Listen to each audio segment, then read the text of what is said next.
So Parker, you and I actually had the opportunity to talk recently. We talked about your round. You raised $250 million, led by Sequoia at a $6.5 billion valuation, which is incredible. And then we talked earlier this week about some of what got your investors so excited. But for people here that still really don't know exactly what Ripple is, can you just give us sort of like a quick overview? Yeah. So Rippling is, we call it an employee system. Some people would call it a payroll and HR system, but we call it an employee system because we think what's really different about the way we think about the market is that we think employee data is an appropriate foundation and maybe the appropriate foundation for a much broader, maybe even like operating system for business software. And that really you want this system where you manage your employee data to manage information about employees broadly across your company. And so in addition to sort of a standard suite of payroll and HRS products, we also do single sign-on. We manage users and third-party apps. We have a device management system that sets up people's laptops and handles all that. And so that's sort of broadly the sort of circumference of what we do. So I think the company is so interesting because I've been able to spend a lot of time looking at what you're building, and it's incredible to me how many different pieces you've pulled together. I also think you are sort of, you stand out because you have a big vision and you're not shy about talking about it. You know, when we talked earlier this week, you said, well, you know, like think of us as, you know, like Salesforce ties together everybody through the customer, we tie everybody through the employee. Which is, you know, quite an analogy. I mean, Salesforce is a $300 billion company. I just wonder, like, where do you get that confidence? I mean, it's working. You know, I'm not sure. I mean, I think our view of the market is that the way I think about Salesforce is people misunderstand, in my view, what Salesforce is because they think it's a CRM system. And I think that Salesforce is actually really a system for managing business process and workflow across your company that happens to be built on this underlying foundation of customer data. And the thesis at Rippling and the analogy to Salesforce is that we think that there exists within your company an entirely separate set of business process and workflow that requires a lot of the same tooling that you find in Salesforce, things like tools for building workflow automations, or for reporting and analytics, for policies and configurations and things like that, but that it needs it to be built on a different underlying primitive. That there's this sort of bizarro world version of Salesforce where everything is recentered around employee data, and that is really the system for the internally facing system to manage your company internally, as opposed to like the externally facing system that Salesforce is for managing a lot of your business process related to customers and sales and marketing and things like that. Guys, excuse me, could I just ask if you could quiet down a little bit over here or maybe move back a little bit? Sorry. The crowd gets a little bit rowdy as the night goes on. I know. Now everybody's too far gone. But one thing that I did think is so interesting about Rippling, and we've talked about this, but I'd love to learn more, is just this sort of model that you talk about. Again, I think you're singular in some ways, and I don't know that anybody else, or many entrepreneurs could pull it off, but you talked about a compound model. You said too many SaaS entrepreneurs, maybe too many entrepreneurs, generally speaking, are too focused on like niche products, and they're too they've got this, narrow vision, and actually you can build up a much bigger company if you build all these little pieces together that can be integrated and sold in bundles. So I guess, how applicable is that really to like the everyman founder? Yeah, so I think this is kind of an interesting point because it's something that I believe that almost no one else agrees with, which is that most of the conventional wisdom around building a company is that you should focus extremely narrowly, that you want to do like one very narrow thing and do it extremely well. And I think that if that advice was right at one point, it's probably now wrong today. And that actually, that's sort of how we've gotten into this problem that businesses have, where they now have a collection of 100 separate point solution products. We call them point SaaS products that they have to manage independently of one another. And I think that's actually the root of a lot of the just irreducible crap work involved in running a company, is managing often employee information across all these different systems. And the alternative that is sort of how we think about our company is to build what I call a compound startup. And a compound startup actually involves building multiple different products in parallel, and usually allows you to solve a larger business process problem that stretches across a number of like previously sort of distinct business systems, as opposed to sort of a very narrow sort of point solution, building a very narrow point solution feature, or usually building a solution to like a much larger business problem. And I think what's happened is, as like the SaaS market has become really saturated with a lot of point solution products, like 10 years ago, the big question that everyone had is how many of these SaaS products can actually become billion-dollar companies? And the answer, it turned out, was all of them, every single one of them. And what's happened is even very narrow markets in SaaS have attracted entrepreneurs and yielded often multiple now big outcomes. And so a lot of those sort of focused opportunities are really picked over. But the theory of the compound startup is in part because so much startup advice is not to do this. There are these undiscovered islands of product market fit, sort of just beyond the horizon line, that if you're willing to go out and try and build this like much harder thing, which is a couple of interrelated products that work together seamlessly, the outcome can be really extraordinary. And so that's the idea. I think Rippling is a great example of a compound startup, and I think there will probably be some others in the future. But you're Parker Conrad, so you can raise capital, and you can also get founders whose maybe companies floundered or whatever the case is to come work for you, because you basically have like founders running each of these divisions. Is that replicable? And also, tell me a little bit more about these founders and how you entice them to work for you.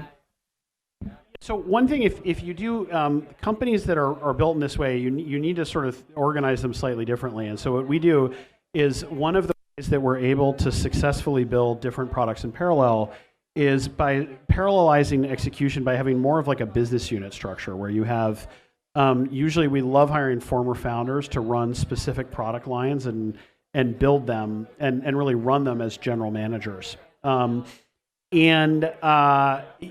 that's what's worked well for us, and I think we've been really successful at recruiting. I think we have now probably around 50 former founders that work at Rippling in various different capacities. And I mean, I remember when I did my first startup, it was sort of slow grinding failure for 7 years, and we could never raise any money from anyone. And then when I left, it was like impossible. I was looking for a job, I couldn't find one, and so I had to start a company instead. But like at the time, there was kind of like there were no specific skills I had. I was sort of, a founder of this company that had gone nowhere, that no one had ever heard of, not really qualified to run any specific function. And now I think the world has changed a little bit, and now it's much easier to find those types of jobs as a founder and as a former founder, and certainly that's the way that we approach a lot of our hiring. I think though that you mentioned like, well, okay, you can raise money to do something like this, but can other people? And I think they can. I think that a lot of the people here are probably VCs, and they know how much capital there is in the market right now. And I think that if you can paint a picture of a really ambitious idea of what you want to do, there are people who will fund it, and you can raise a lot of money to go after it. And so it's much harder to execute, but a lot of the resources are there for you. It's easier to attract investors. It's easier to attract employees to a really big and ambitious vision. And so there are a lot of things that kind of work in your favor. I do want to ask, so you rose to fame with the Zenefits. Things went wrong, which we talked about a little bit. You were building it manually. You needed to automate things. It was sort of backwards.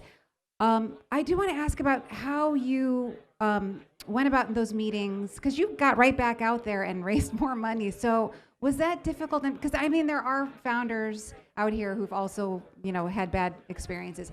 how did you think about getting out there? Just tell me a little bit about what that process was like, because you've obviously got some great backers once again. I think that actually, I mean, raising money was for Rippling after Zenefits was not hard, and there were there were sort of like two camps. I mean, there were investors that were, extremely supportive, and I will be like forever grateful to, Y Combinator, Gary Tannen at Initialized Capital, Mamoon at Kleiner Perkins, a whole ton of seed investors. That signed up like immediately, like no question. I mean, no questions. Well, I think a lot of them did their own diligence about sort of what had happened at Zenefits. And there were also obviously a set of investors that that wasn't true for. And it was really just that there were enough of the people that were extremely supportive that it wasn't an issue. One other related question. I have to say, I read a Forbes article from last year before we sat down tonight, and it was so great. We talked about, that experience. And you had told the Forbes reporter that, right after that, you were like binge watching Star Wars for a little bit, and but for 6 weeks. So again, just in the interest of like helping people who go through this, roller coaster, how do you pull yourself together and get back out there? I mean, any advice on that front? I mean, I'm still trying to figure that out. I mean, I think that what it felt like to me is when things went south, and one thing that I think not everyone realizes, there are people that have this entire institutional apparatus behind them, that have crisis PR firms and institutional backing and money, and then there was like kind of me, and I was like hiding in my house, like, watching Star Wars and trying to ignore the outside world and really not talking to anyone. It took a long time, and I was under an enormous amount of just kind of like restrictions over what I could even say about that experience. There was sort of a moment where I realized that the only way, because I wasn't allowed to talk to people about this, the only way that I was going to talk to the larger tech community, to the media, to my extended friends and family, to my former colleagues, that I was going to be able to talk about this experience was to build this specific company and to turn it into something that would become hopefully like $100 billion outcome, and that would force some kind of conversation or reassessment of this stuff. And so that was the thing that for a long time was really what kind of got me out of the bed in the morning. It was like leading me to sort of focus on building this business. Well, it seems like that plan's working out pretty well. One other thing that I thought was interesting, and one other thing that I thought was interesting, I mean, I've talked to so many people who like love you and just think so highly of you. Gary Tan of Initialized, who was one of your investors who stuck by you, said in that story that, one of the things that he loves about you is that you have a chip on your shoulder. I don't know if that dates back a ways, or, if you're having to prove it yourself because of Zenefits, or if there's something even, playing armchair psychologist, if you think that even resonates with you. Is this like strictly VC or strictly therapy? I mean, whatever. Yeah, no, I think I've probably always felt that way. Even before Zenefits, and I like I like hiring people and working with people who also have a little bit of a chip on their shoulder.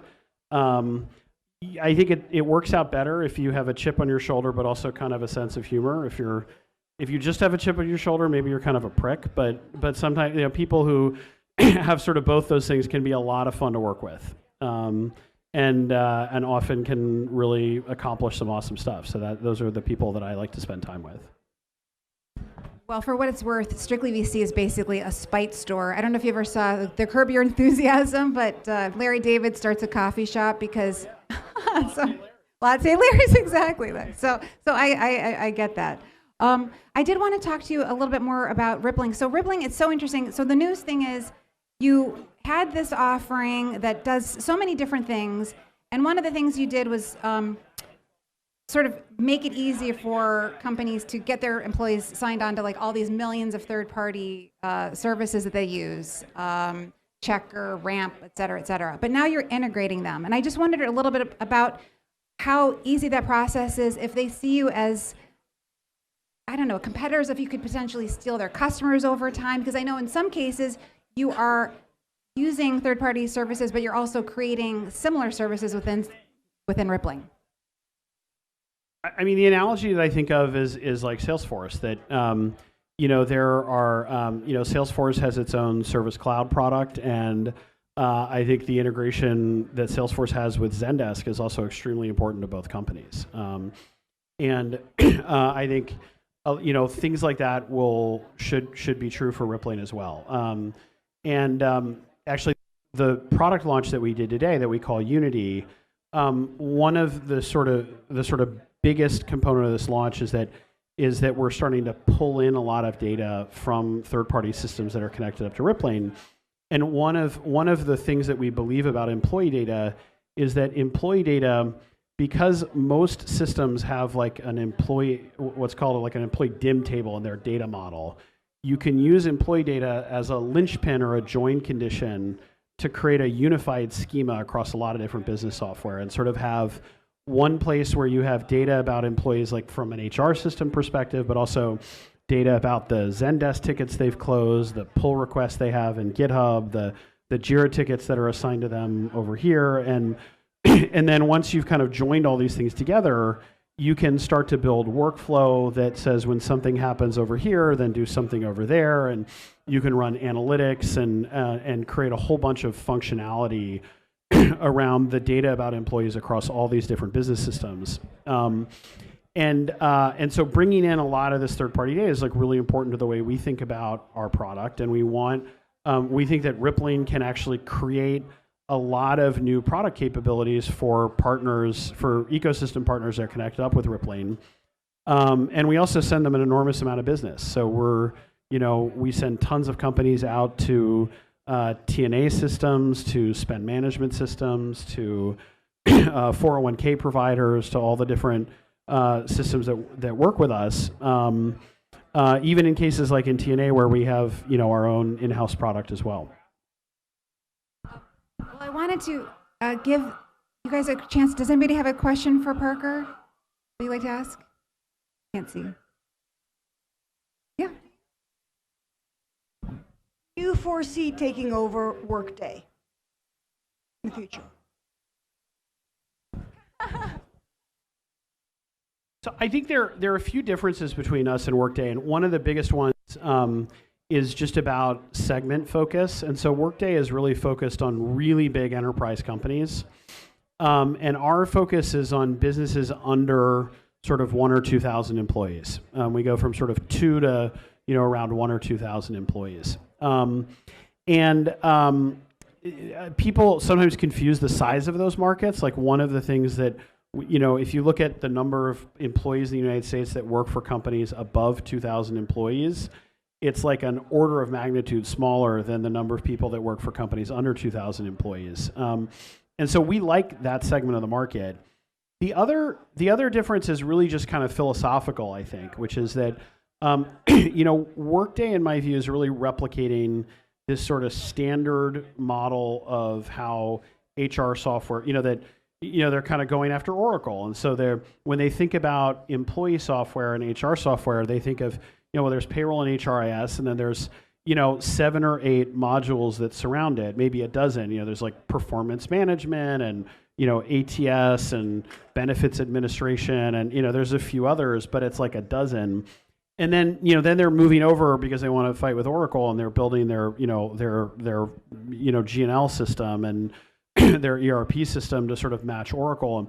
And I sort of think like there's so much more under heaven and earth in that employee system that you can keep going, and there aren't like 7 or 8 systems that are adjacent to the employee record there are like 70 or 80,000 of them, because almost all of business software really ought to be connected up to employee data, both because employees need accounts created in those systems, but also because a lot of the core primitives for many different business systems are ultimately about really have a close tie to like job and role and function within a company. You know, any system with a concept of approvals, you know, who needs to approve something in that system? Well, usually it's about a relationship between, it's like you need your manager to approve it, or you need the VP of your department to sign off on something. And anytime you have alerts, those alerts need to be routed based on role within the organization. You know, any data analysis that you want to do, or any analytics or reporting that you want to do on any business system that you use, you almost always want to take that and cut it by department or by manager, or look at it across work locations or levels, or how does it look, you know, for like men versus women, or, you know, and so inevitably taking your data and joining it back to information about employees and their job and role and function is how you turn raw data into like insights. And so I think that, you know, because of that, there's this opportunity to really enable a lot of these other point SaaS products by connecting them and deeply embedding this understanding of employee and role. And you can keep going on that for a long time before you like jump over and compete with finance systems. I think what's so interesting about Rippling is I know so little about SaaS, but when you look at your product, it just seems like there's so many people in the organization who could use it. You don't have to be an HR professional or an engineer, which I think is so interesting. Okay, you probably want to get home to your kids.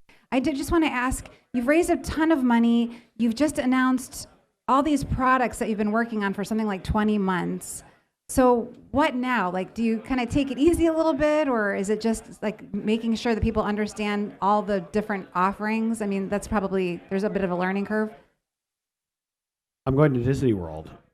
No, I mean, we have, so the launch that we announced today was Unity, which is a collection of 5 products or 5 capabilities that are built on top of what we call the employee graph. And so there's something we call workflow automator, sort of like if this then that, but for like employee data, a new analytics suite. There's a scripting language called RQL that allows you to create calculated fields and do a bunch of other customizations on the employee graph. A new system for policies, and a new system for role-based permissions within Rippling. And there's a lot for us to do on that stuff, so we're going to keep working on that. And then we also, you know, because of our approach to building technology, you know, because we're a compound company, we have a lot of other products that we're building that'll, you know, hopefully be launching in the next quarter or two. And I guess it's too soon to ask about funding. And this market, who knows? Should I check in again in 3 months? We just closed the round a month ago. I'm hoping I don't have to think about this for another, you know, 1.5 years. Yeah, that's right. Parker, thank you so much. I'm sure it's been a long day. Really appreciate it. So nice to talk to you. Thank you.